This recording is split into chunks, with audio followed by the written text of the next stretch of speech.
It's strange how a single paper, hidden for years in a dusty folder, can carry the power to dismantle an entire life. Maya had always lived between two worlds, the freedom of Brazil and the weight of her family's Middle Eastern roots. At 22, she thought she had finally found a balance. Independent, fluent in 3 languages, confident enough to interpret at high-level diplomatic events, she believed she was shaping her own future. That illusion cracked the moment she returned from a conference in Rome and was asked to sit down. Her parents, usually distant in matters of emotion, wore expressions that gave her stomach a twist. Her father held an old file in his lap, the kind that smelled like forgotten promises. Her mother kept her hands clasped so tightly in her lap that her knuckles turned white. "There's something you need to know," her father had said, avoiding her eyes. She had laughed, nervously, assuming it was something small, maybe a confession about an old family feud. But when he pulled out the document and laid it before her, she saw her name written in Arabic, dated years ago. A contract, an agreement, a promise made when she was just 6 years old. She didn't even need to finish reading before her pulse exploded in her ears. "You're promised," he said flatly. "To the Al-Mansour family. To Zaid." She froze. Her mind struggled to accept what her eyes had just confirmed. "Promised?" she echoed, her voice cracking. "Like, arranged?" Her father gave a slow, shame-soaked nod. It wasn't just a tradition, it was binding, legal. Their entire family's fortune, business ties, and protection were interwoven into that one piece of paper. And now the time had come to honor it. Maya didn't cry at first. Anger has a way of keeping the tears at bay. She stood from the couch with her hands shaking, her mother reaching out to touch her arm, as if that would somehow soften the blow. Maya pulled back. "You sold me," she said, low and cold. "You actually sold me to a man I've never met." Her mother flinched, trying to speak, but nothing came. Her father, once a man she had admired, sat motionless, silent because he knew there was no defense. "And who is he? This Zaid? Some old man? Some stranger from a desert palace?" The reply hit her harder than expected. "He's 38, educated, respected. He's not what you think." Maya laughed, bitter, hollow. "Oh, great. As long as he's good-looking and rich, right?" She stormed toward the door, needing air, needing to not exist in that room. "I'll leave," she said without turning around. "I'll go to the US, change my name, disappear. You can't make me do this." Her father's voice followed, quiet but deadly serious. "If you do that, Maya, you ruin us. Everything we've built, every agreement, you destroy it all." The weight of guilt pressed against her, but not enough to cage her. Not yet. That night, she didn't sleep. She just sat in her room, staring out the window, wondering how a life that felt so free days ago could now feel like a sentence, a cage wrapped in silk. Zaid al-Mansour was no stranger to power. As the eldest son of one of the most revered families in the Middle East, he was raised inside palaces where silence meant authority, and traditions were upheld like sacred laws. His father had always been clear. Honor came before desire, loyalty before love.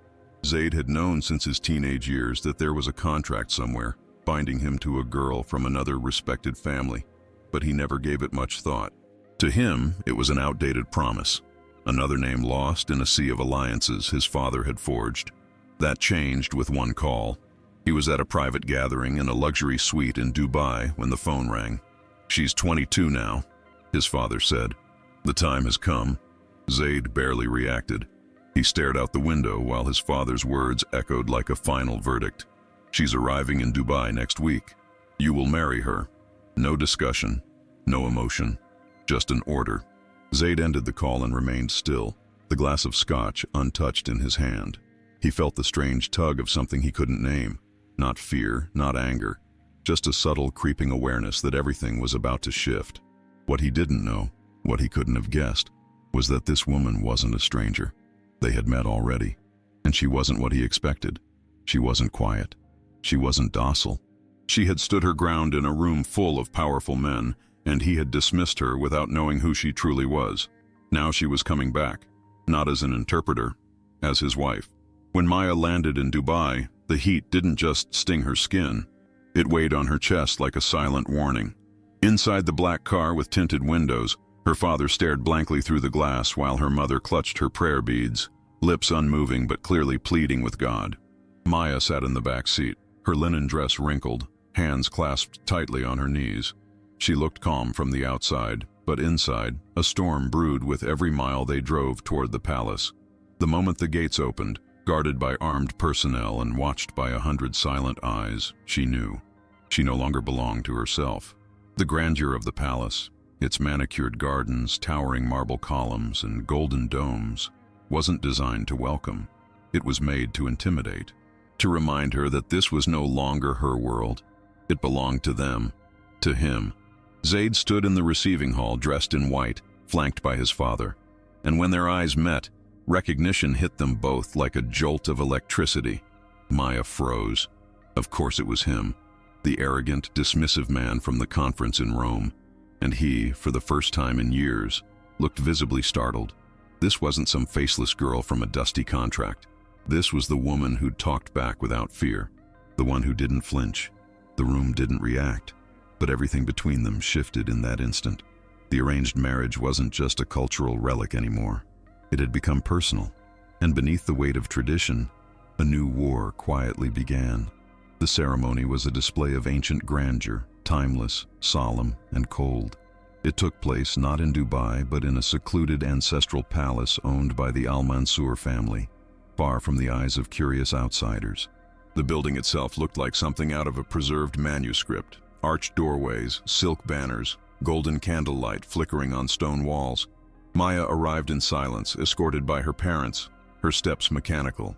She wore a breathtaking golden dress, its embroidery heavy on her shoulders like the weight of her own name. Her makeup was flawless, her hair styled into perfection, but none of it could hide the devastation written in her eyes. She looked like a statue, beautiful but lifeless. Zaid waited on the other side of the ceremonial hall, dressed in traditional attire, a white robe threaded with gold and a crimson cloak draped over his shoulders, the emblem of the Al-Mansur legacy stitched across his chest.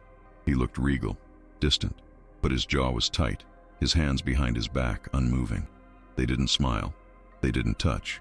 The vows were exchanged like memorized lines, spoken with voices that didn't quite belong to them.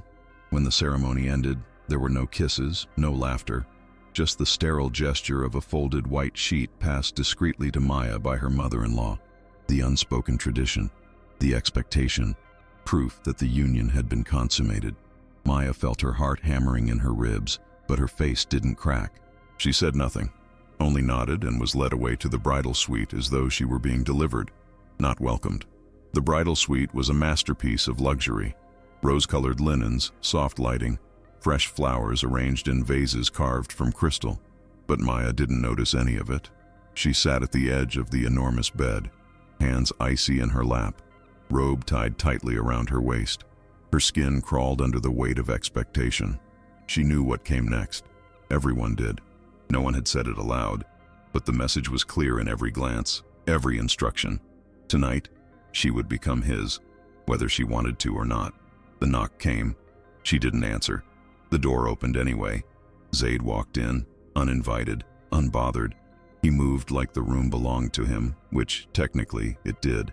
Maya stood the second she saw him, spine straight, gaze fierce. "You knew," she said. He stopped just a few steps inside, arms relaxed, tone cold. "If I had, I would have stopped it." She crossed her arms, barely containing her fury. "How noble of you. Must be terrible, being forced to marry someone you think is beneath you." He didn't bite back. Instead, he exhaled slowly. "Worse when that person thinks she's above everyone else." They stood there, two volcanoes simmering beneath tight skin. He didn't move closer. She didn't step back. The air between them was thick with bitterness, fear, and something else neither of them wanted to name. "This is insane," she said eventually. "Agreed," he replied. But neither of them left the room. The wedding night passed without screams, without touch, and without blood. Zaid didn't approach her. Instead, after a long, tense silence, he picked up the infamous white sheet from the side table and carried it to the window. Maya watched him, still rigid, expecting anything but what came next. With calm precision, Zaid removed the ceremonial dagger tucked under his robe, a relic of tradition, used more often as a symbol than for anything real. In the soft light of the room, He held the blade to his own side and made a shallow cut, just enough to draw blood. Maya gasped quietly. He pressed the white sheet against the wound, staining it red. No words, no drama, just a quiet defiance. When he turned back to her, he held the cloth for a moment, then folded it carefully and walked to the door. "This isn't about you," he said without looking at her. "It's about who I refuse to become." And then he was gone. She sat there, unmoving, the weight of what just happened, or didn't happen, settling into her chest like a stone. For all the fear she had felt walking into that room, what stayed with her was not violation. It was confusion. He hadn't touched her. He hadn't demanded. He had given her something she didn't even know she needed: time. But what scared her most was that part of her didn't know how to hate him anymore. The days that followed moved with the slow rhythm of captivity. The palace was a dream on the surface. Wide halls, rich fabrics, carefully curated beauty. But for Maya, it was a golden cage. She woke each morning in silence, dressed in clothes chosen by others, and ate meals she hadn't asked for. Her walks were supervised, her privacy non-existent. Zaid, meanwhile, drifted in and out like a ghost. He was there, but never fully. At meetings, at meals, always composed, always proper, but never with her. They existed in the same space, orbiting each other without contact.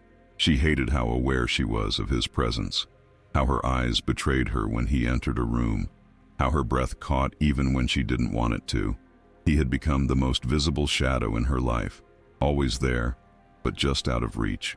And somehow, that hurt more than if he had tried to control her, because he wasn't cruel, he wasn't possessive, he was distant, careful, and that made everything more complicated.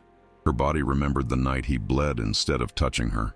Her heart didn't know what to do with a man who was her husband on paper but a stranger in every other sense. Still, something between them was shifting, slow, silent, and unstoppable. Zaid buried himself in work.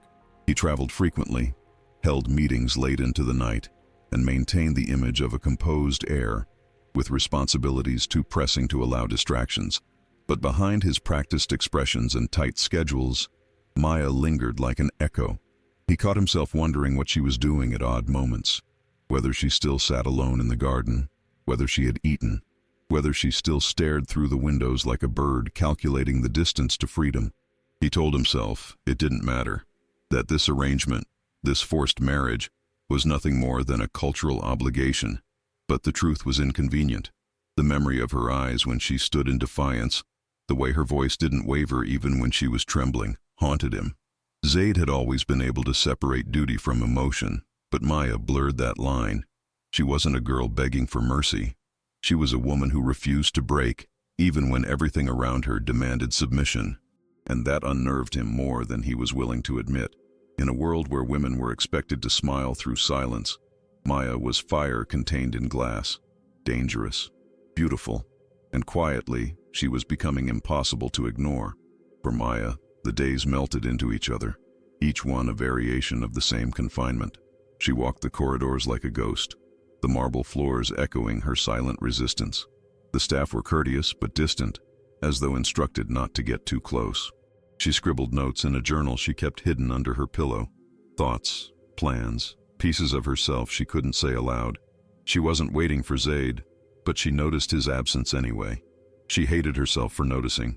She tried to recall the list of reasons she had to despise him. The fact that he represented everything that had gone wrong with her life.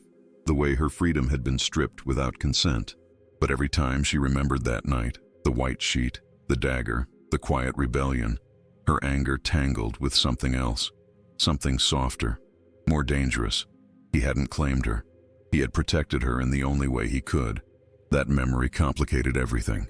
She tried to keep her distance, emotionally and physically, but emotions aren't easily caged. And as much as she tried to remain untouched by his presence, she found herself listening for the sound of his footsteps, watching for the flicker of his reflection in glass. Something inside her was changing, and no matter how hard she fought it, part of her didn't want to stop the shift. The silence between them became its own kind of language. Every glance, every movement, every unspoken word carried weight. They shared the same space, the same palace, but never the same air.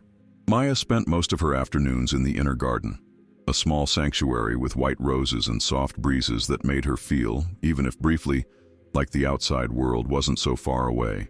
Zaid passed through occasionally, never staying long, never addressing her directly. But she felt it. His presence lingered long after his footsteps faded. She told herself it was nothing. A reflex. A result of forced proximity. Yet the tension in the air was undeniable. It wasn't hatred anymore. It wasn't even resentment. It was something slower, more dangerous.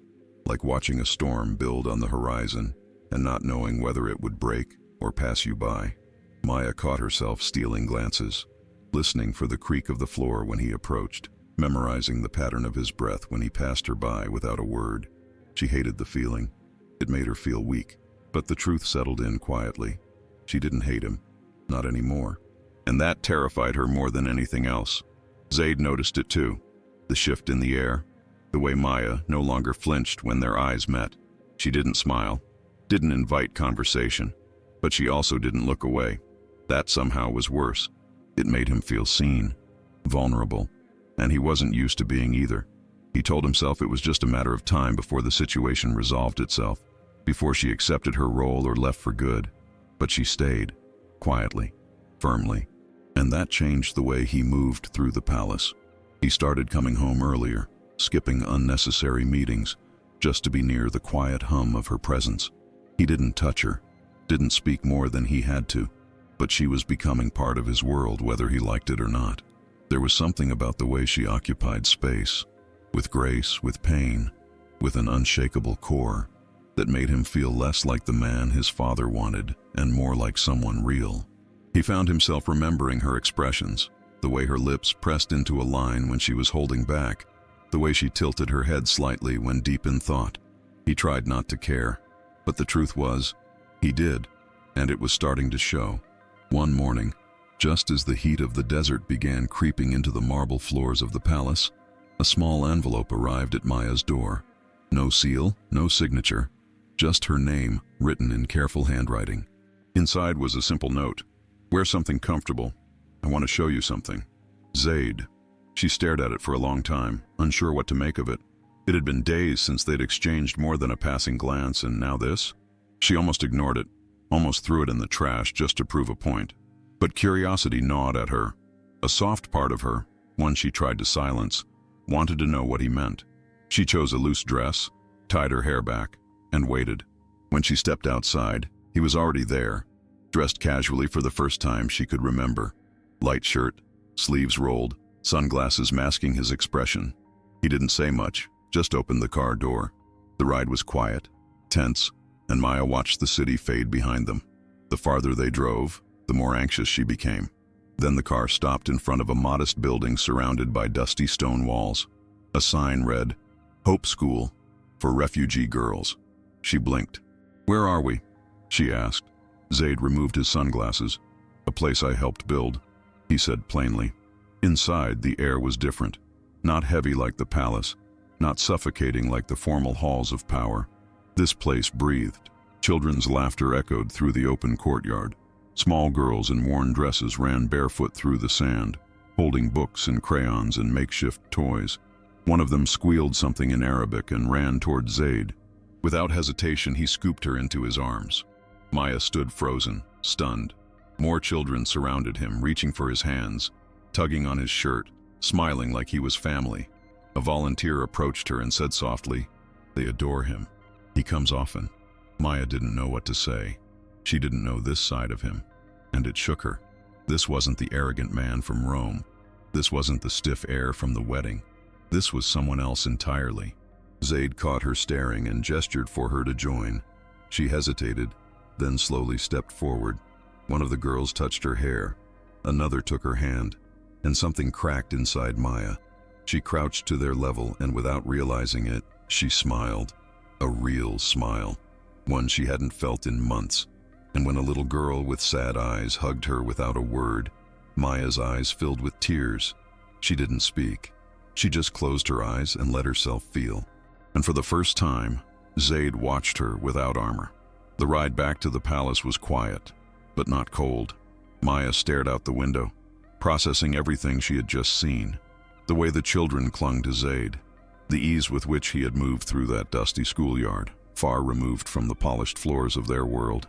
That side of him didn't fit the version she had built in her head, the version she needed to hate to survive.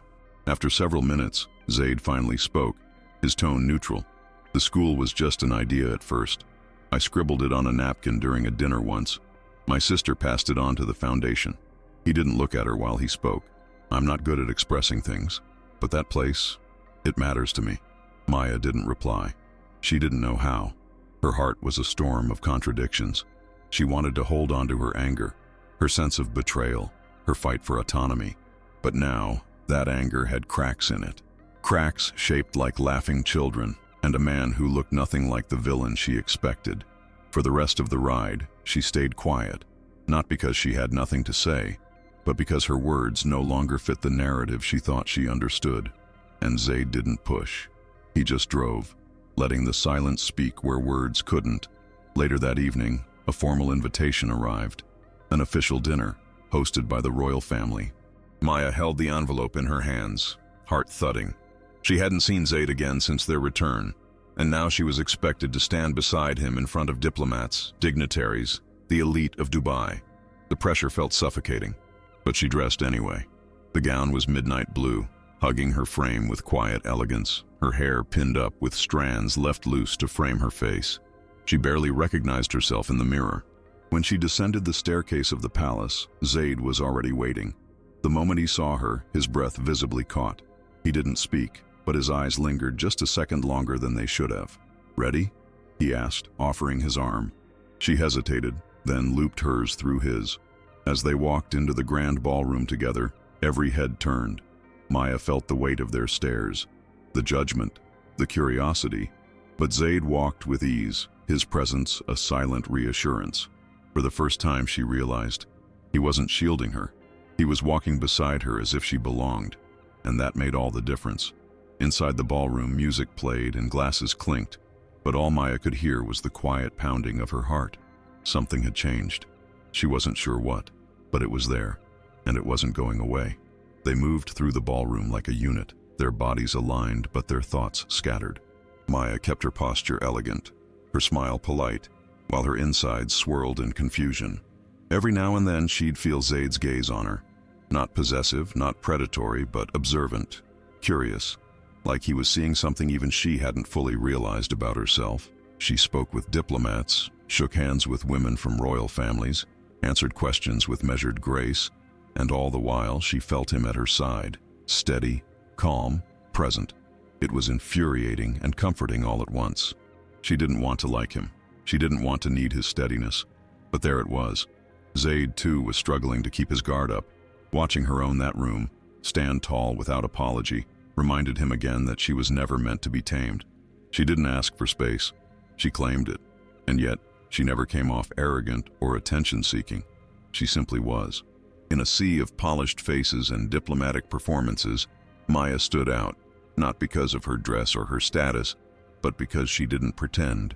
And that, more than anything, made him ache with a kind of longing he didn't know he was capable of. Later that night, after the formalities had faded and the palace halls had gone quiet again, Maya found herself alone on one of the balconies overlooking the city lights. The silence out there was different, open, heavy with questions. She wrapped her arms around herself, unsure whether the chill came from the night air or the uncertainty inside her. Footsteps approached. She didn't need to look to know who it was. Zaid stopped beside her, leaning against the railing but not too close. For a while they said nothing, the kind of silence that wasn't awkward but intentional. Then finally he asked, "Do you still hate me?" Maya stared ahead, her fingers tightening slightly on the iron rail. "Sometimes," she admitted. "Because of the marriage?" "Because I didn't get to choose," she said, her voice quieter now. "Because I lost my voice the second I walked into this life." Zaid nodded slowly. "I didn't choose either." She turned toward him, frustration flickering in her chest. "But you accepted it. You could have said no." He looked at her then, really looked, eyes tired, but open. It wasn't that simple. Neither of them spoke after that. The city pulsed below them, unaware of the war unraveling in their silence. But something had cracked, not broken, just shifted, enough to change everything. The following days unfolded like a quiet truce. There were no grand gestures, no declarations, but the tension between Maya and Zaid had changed shape. It wasn't sharp anymore. It had softened into something heavier, more intimate, an unspoken awareness that they were no longer enemies, but something more complicated. Maya found herself watching for him again, but now with a different kind of anticipation. She hated how her heart reacted when she heard his voice from across the hall. She hated even more how she didn't hate it at all. Zaid had pulled back, not from her physically, but emotionally, like he was giving her space to decide, as if he knew she needed that before anything else could be real. And maybe that was what made it worse. He wasn't chasing her. He wasn't demanding. He was waiting. And that patience was beginning to unravel something deep inside her. She no longer dreamed of escaping in the middle of the night, but she didn't dream of staying either. She was stuck in a limbo, where her body began to crave his nearness, but her soul still feared surrendering her last ounce of control. Then came the moment she hadn't expected, an impulsive decision, born of fear more than strategy. Maya reached out to Lila, one of the younger maids who had always looked at her with quiet sympathy. In whispered conversations and exchanged glances, Maya orchestrated a plan, not to run forever, just to breathe, to remember what it was like to make her own choice, even if just for a moment. A commercial flight, a small bag, a single destination that didn't matter, so long as it wasn't here. The night before she was meant to leave, Maya barely slept. She lay in the dark, every muscle tense, her thoughts racing in 1,000 directions. Zaid was in the adjacent room, as always, his presence a constant she had grown too used to. She heard him shift on the sofa just once, and knew he wasn't sleeping either. Morning came too slowly. Dressed in a simple tunic, hair pulled tight, Maya tucked the ticket inside her bag and slipped through the corridors like a whisper. But just as she reached the back courtyard, a voice stopped her cold. Going somewhere? It wasn't angry, it wasn't loud, but it was final. She turned slowly and saw Zaid standing in the shadows, not furious, not betrayed, just certain, like he'd known all along. Maya stood frozen, her hand still clutching the strap of her bag, heart pounding so loudly it drowned out the wind. Zaid stepped forward, calm but unreadable. "You hid a plane ticket in your scarf," he said, his voice low. "Lila didn't betray you. She's loyal to you. But I noticed things." Maya didn't know whether to feel anger or shame. Maybe both. She drew in a breath, her words shaking as they left her mouth. "I wasn't running from you. I was running back to myself." He looked at her for a long time, as if weighing whether that was the truth or just something she told herself to feel less guilty. "You can go," he said finally. "I won't stop you. But don't lie about why. You're not just trying to get away from this life, Maya. You're trying to run from how it's changing you." That hit deeper than she wanted to admit. Her throat tightened. "I didn't ask for any of this." "Neither did I," he replied, not bitter, just honest. Then he stepped closer, not touching her but close enough that she felt the heat radiate between them. "But here we are, and whatever this is between us, it exists, whether you run or stay." Maya's eyes welled up, betrayal and longing warring inside her. She hated him for seeing her so clearly, and she hated herself for caring that he did. The rain came suddenly, a soft drizzle that turned heavy within seconds. They stood there, both unmoving, as water soaked through the thin fabric of her tunic and plastered his shirt to his chest.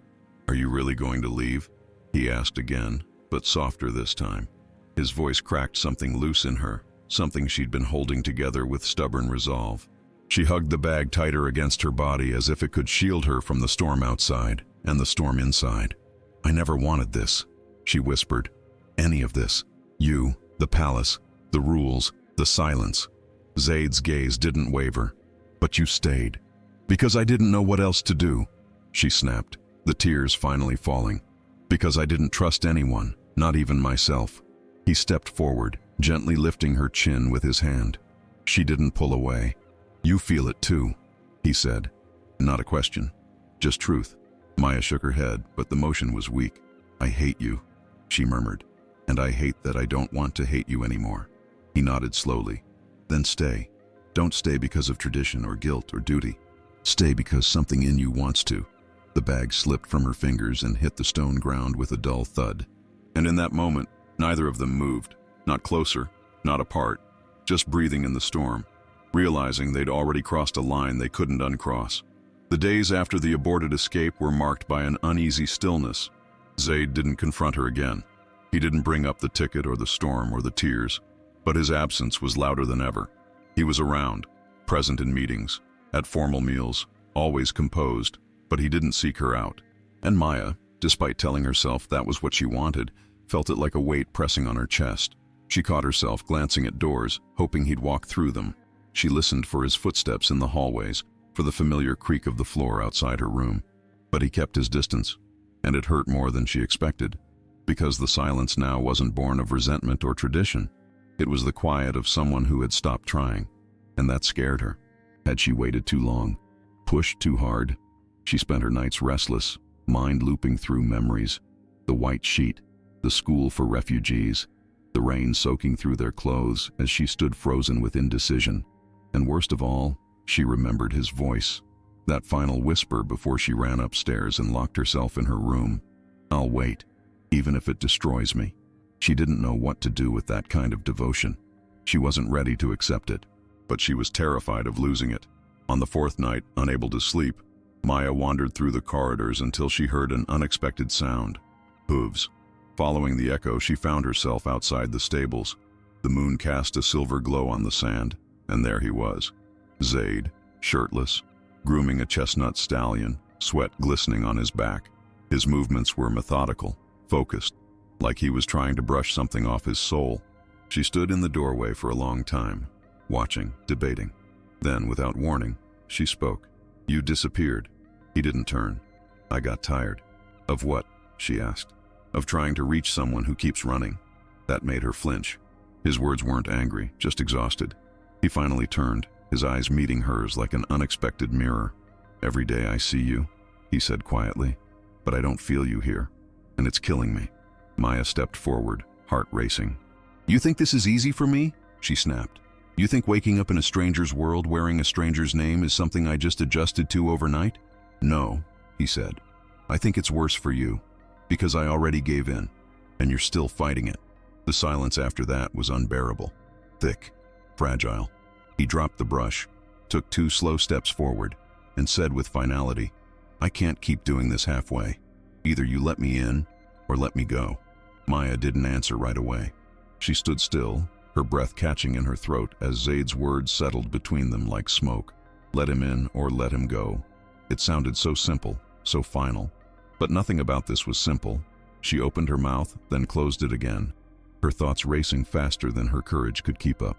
"I don't trust you," she whispered finally. "I don't even trust myself when I'm with you." Zaid gave a tired half-smile, the kind that holds more sorrow than amusement.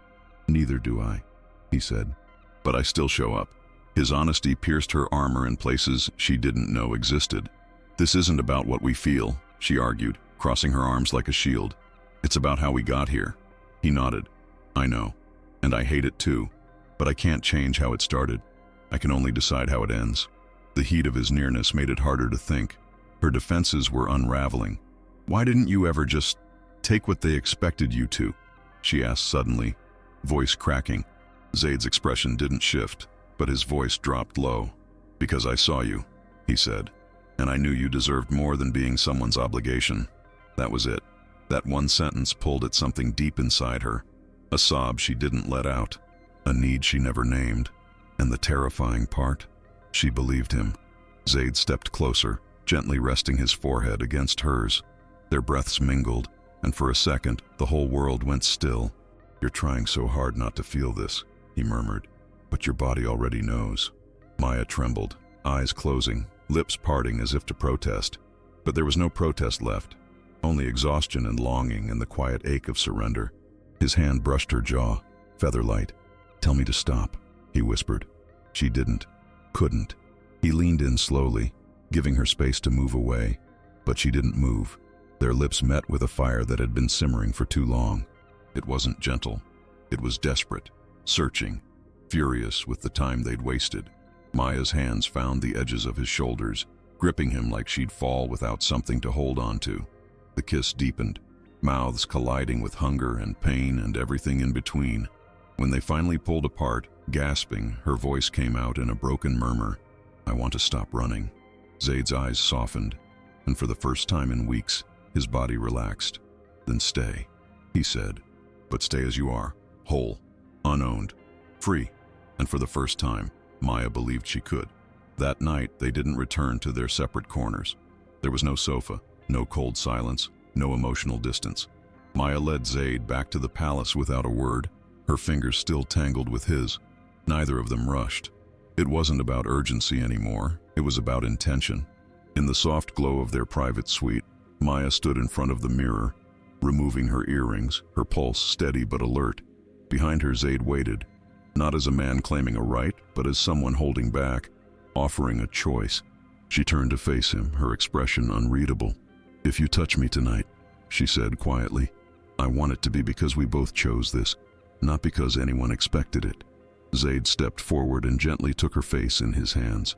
"Maya," he whispered, brushing his thumb along her cheekbone, "I only want what you're willing to give." She leaned into his touch, her own hands resting against his chest, feeling the steady beat of a heart that no longer felt like a stranger's. The clothes came off slowly, not in frenzy, but in reverence. Each touch was deliberate, each glance a question that the other answered in silence.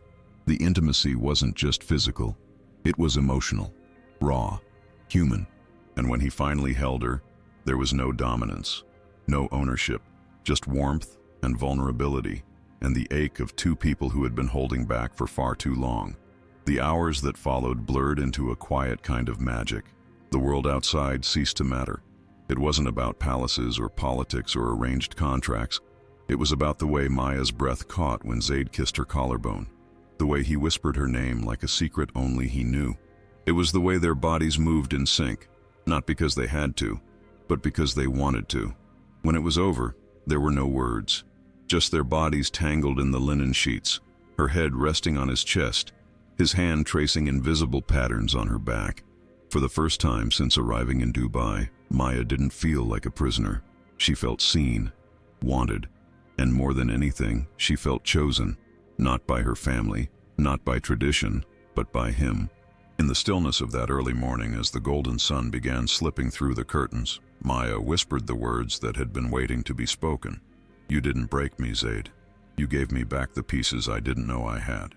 He didn't reply with words. He just pulled her closer, kissed her forehead, and let her fall asleep wrapped in the kind of silence that finally felt like peace. When Maya woke up the next morning, the room was quiet, bathed in warm light from the desert sun. She didn't open her eyes at first. She just listened. The sound of Zaid's breathing beside her, steady and calm, was like a lullaby she hadn't realized she needed. For a few moments, she allowed herself to stay there, her cheek against his bare shoulder, her fingers lightly brushing his chest. It felt unreal, too soft to be true, too fragile to be permanent. But it was real. He stirred slightly, then opened his eyes. When their gazes met, neither of them spoke. They didn't need to. Everything that could be said had already been felt. After a while, he kissed her forehead and whispered, "Good morning, my wife." Maya smiled faintly and replied, "Good morning." There was no awkwardness, no shame, just an unspoken agreement that whatever they were now, it was different. It was real. They spent the morning together like they had known each other for years, sharing coffee, laughing quietly, sitting on the floor by the window while the city moved on without them. And for the first time since she had arrived in that world, Maya didn't feel like a visitor. She felt like she belonged. Later that week, a gold-embossed envelope arrived bearing the seal of the royal family, a formal invitation to attend a diplomatic dinner. It would be Maya's public debut as Zaid's wife, and the weight of that reality settled heavily on her shoulders. But she didn't panic. She didn't flinch. She simply opened the closet, chose a gown that made her feel powerful, and started getting ready. That evening, Zaid waited at the foot of the staircase in a traditional suit, looking every bit the royal heir he was born to be. But when Maya descended in a deep emerald dress that shimmered in the light, his expression shifted. He wasn't just proud, he was awestruck. She reached him and held out her hand without saying a word. He took it. Inside the palace ballroom, the crowd was immense. Business leaders, royalty, foreign diplomats. Eyes followed them as they entered. But Maya walked beside Zaid with her head held high, not as someone who had been dragged into that world, but as someone who chose to stay. And Zayd? He didn't just guide her, he stood with her, proudly, as if her presence next to him gave him more strength than any tradition or title ever could. They didn't speak much during the dinner, but the silence between them no longer felt like distance. It was comfort. Zayd would glance at her between conversations with dignitaries, and Maya would meet his gaze with quiet confidence. They didn't need to say out loud what had already been decided between them. Whatever this was, it wasn't temporary. It wasn't just survival. After the last toast, they stepped out onto the palace terrace. The air was cooler there, scented with jasmine and distant sea salt. Maya leaned against the railing, her hands brushing the carved stone. Zayd stood beside her, his presence no longer overwhelming but grounding. "Do you regret it?" she asked suddenly, not looking at him. "The contract, the marriage, everything." Zayd took a deep breath, then shook his head. "No," he said simply. "I hated how it started, but I don't regret where we are."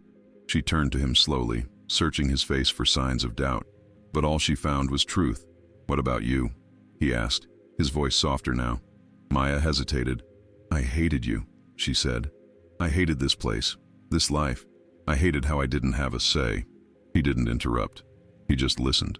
"But now, I can't imagine not being here, not having you in my life. And I hate that too sometimes." Zayd smiled faintly. "Then maybe we're both learning how to love without needing to win." A few days later, Maya stood on the palace balcony with a cup of tea in hand, watching the horizon blush with the first hints of sunrise.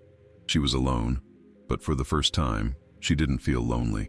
The door behind her opened quietly, and Zayd joined her in silence, wrapping an arm around her waist. They stayed like that for a while, just watching the light stretch across the desert like a promise. "I want a home," she whispered eventually. "Not just a palace, not just rooms I'm allowed to exist in. I want a space that's mine, ours." Zayd kissed the side of her head.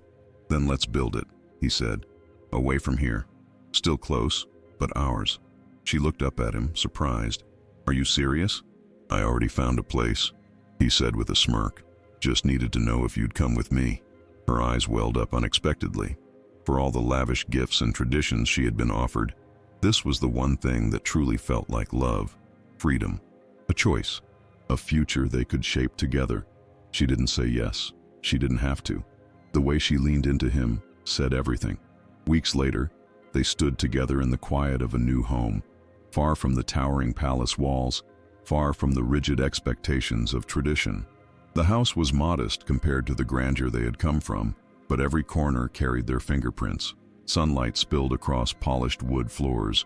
Books lined the shelves Maya had chosen. Zayd's watch lay forgotten on the kitchen counter. There were no guards at the gate, no protocols before breakfast. Just them. Two people who had been forced into a union and somehow, slowly, had made it their own. That morning, Maya cooked while Zayd read through proposals at the table, barefoot, hair tousled. At one point, he looked up and smiled. Not the formal kind he gave at functions, but the soft, unguarded kind he reserved just for her. "What?" she asked, wiping her hands on a dish towel. "I just keep thinking," he said, "how strange it is that I found everything I needed in the last place I wanted to look." She walked over, wrapping her arms around his neck, pressing a kiss to his cheek. "And to think," she whispered, "I almost ran from this." He pulled her into his lap, resting his forehead against hers. "You didn't. That's what matters." And in that quiet space, without fanfare or rituals, they sealed something stronger than any contract. Choice. Their love didn't come with fairy tale ease.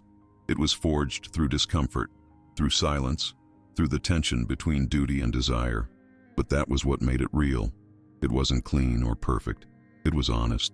And as they walked hand in hand through a small park near their home, unnoticed by most, Maya looked up at Zayd and said something she never thought she would. "I'm glad it was you." He squeezed her hand, his eyes warm. "Me too." For the first time in her life, she wasn't living someone else's story. She had reclaimed her own. It had started with a contract signed before she could speak, a tradition she never chose. But it ended with a man who waited instead of taking, who bled instead of conquering, and who loved without demanding. If this story found you, if it made you feel something, subscribe to the channel and hit the bell. Because stories like this don't always come easy, but when they do, they're worth remembering.